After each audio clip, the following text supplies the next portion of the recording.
I think that you can't look at a Blaquenculture video or something that Blaquenculture does without seeing Black women, without seeing Black women. I don't think that you can watch anything, one, because my face is in most of the things that I do, but two, I think there's just something that I add that is uniquely a culmination of my experiences within within the Black community, my connection to my Blackness, my connection to my womanness, that is just all over my work. And then as far as how I navigate this industry, I just exist.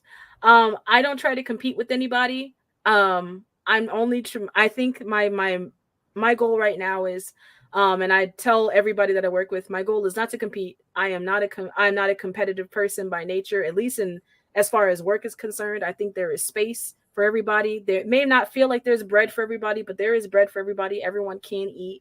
I think that there is a very intense competitiveness that people feel, and I think most of that may stem from everyone's trying to chase the same kind of bag. Everyone feels like they're chasing the same kind of coin.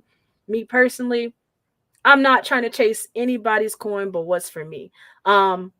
Me personally, I'm not trying to be rich. I'm not trying to be rich. If it happens, hey, I'm here. But I'm really not trying to be rich. I'm not really even seeking fame in the traditional sense. Like, I have the true desire to be a celebrity. I am seeking comfortability in community. And one of the ways that I am comfortable talking to my community directly, and I'm comfortable seeing people at cons. I am comfortable doing this work. This, as a neurodivergent person, it is really difficult to hold down traditional 9 to 5s. I've really struggled with that. So this is a job that I am so thankful that I was able to find, and that my family supports me in, because sometimes when you take this nebulous social media route, this digital creation thing, you don't get a lot of support from people because it's not a traditional job. But even in this, I have found regular work, if you will. And then on top of that, just understanding who I am in this business. I have no intentions of getting lost in that. I am Ty. I am Blaquenculture. We make nerd and otaku culture edutainment content. That's what we do. We don't try to do nothing more. We don't try to do nothing less. Sometimes we get a little serious. Sometimes we play it chill. That's all we doing. We just making content.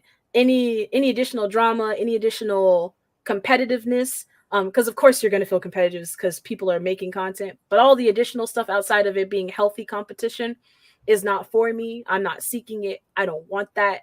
And I feel like if I maintain that ideology about myself and about my business, and I continue also to create community with other like-minded creatives who also have the intention of working with each other, not gatekeeping information, not hiding anything, I think that when I find success in this industry, because I already feel like I'm fairly successful, even though I'm very, very small. I feel very successful. I'm very proud of what I've been able to do. But when I find greater success for myself, I think the industry is either going to make space for me, or I'm just going to create a space, because that's what Thai Blaquenculture does. We create space. So that's how I'm doing it.